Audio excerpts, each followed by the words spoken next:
blackboard more than any other teacher. That sounds like PS 87. She focuses on building trust among her young students. Cara came from a classroom to teach for America, and we're all very fortunate that she did. One parent said she felt she had won the lottery when her daughter started in Cara's class. So I want to thank PS 87 in general for the garden, for your leadership, for keeping us all on our toes, and just like everyone in this room, are great teachers. Cara, congratulations.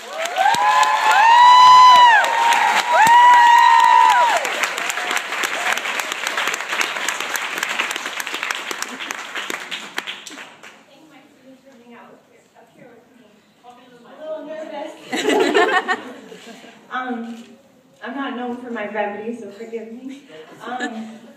So I'm just incredibly grateful to be part of this special group of teachers being honored here tonight. And I enjoyed reading about all the wonderful things my colleagues do with their students across New York City. I'd like to take a minute to thank my parents and my sister for their endless encouragement and love.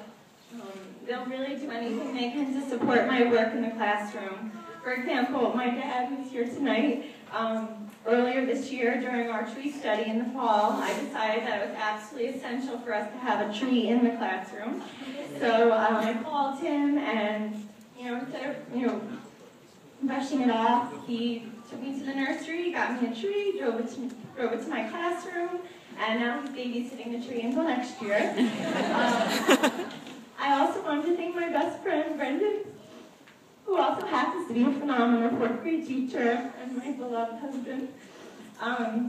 He graciously accepts the seemingly never-ending work in the late nights and the early mornings and the hours spent on the weekends.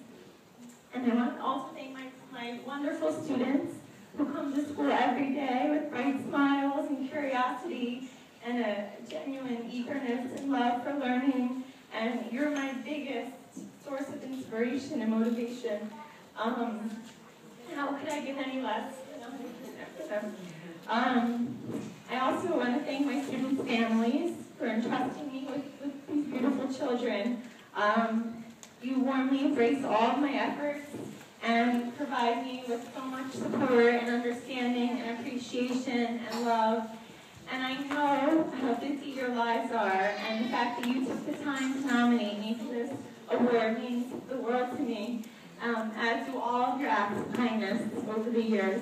So when I look at this apple, I will remember all of your gestures of appreciation. At PS 87, I am so fortunate to work with a group of intelligent, reflective, hardworking professionals who feel passionately about educating young children.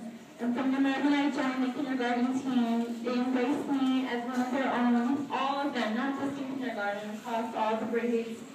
And they generously answered my never-ending questions. I used to carry a little notebook and write it all down. And they taught me all the ins and outs of the school and shared their vast knowledge and their keen insights about teaching and learning. Specifically, I want to thank my two next-door neighbors, Emily Davis and Robin O'Connor, for being my mentors and pushing me out of my comfort zone, and for counseling me, and for calming my nerves, and being my constant source of inspiration, and for basically taking care of me on a daily basis. So I share this with you. And last, I want to thank my administrators, Monica Berry and Susan Federici and Barbara Cassan, for their support and their kindness and their expertise. And at a time when it seems like the national trend is to place a higher value on test scores, I feel so fortunate to work in a public school that strives to nurture the development of the whole child. And not just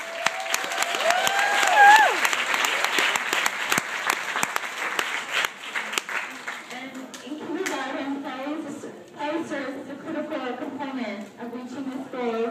And as my colleague, Dr. Robin O'Connor, beautifully puts it, play is the work of young children, and play is how children make sense of the world around them and how they